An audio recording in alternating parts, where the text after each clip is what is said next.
એક દીકરી જ્યારે પ્રેમમાં હોય છે લગ્ન પૂર્વે, ત્યારે એને દીવાની કહેવામાં આવે છે. પણ એ પ્રેમને પરિપૂર્ણ કર્યા બાદ, લગ્ન બાદ એને અર્ધાંગિની કહેવામાં આવે છે. તો બસ એ દીવાનીથી અર્ધાંગિની સુધીની સફર માટે કવિતા લખી છે, જેનું શીર્ષક છે આદત લાગી ગઈ. કે નહોતી વાળતી ઘરે એક કપડાની પણ ઘડી, કે નહોતી વાળતી ઘરે એક કપડાની પણ ઘડી, પણ હવે ઇસ્ત્રીવાળો રૂમાલ આપવા લાગી ગઈ. આ દિલને તારા પ્રેમમાં દીવાની થવાની આદત લાગી ગઈ. નહોતી બનાવતી ઘરે ચા, પણ હવે ગરમા ગરમ બનાવવા લાગી ગઈ. આ દિલને ખરા અર્થમાં અર્ધાંગિની બનવાની આદત લાગી ગઈ.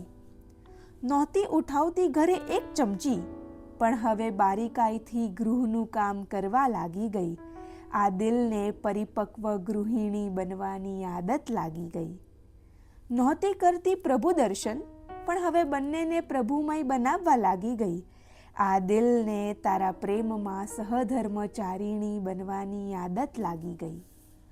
કે નહોતી સાચવતી પહેલા એક સંબંધ, કે નહોતી સાચવતી પહેલા એક સંબંધ, પણ હવે અનેક સાચવવા લાગી ગઈ.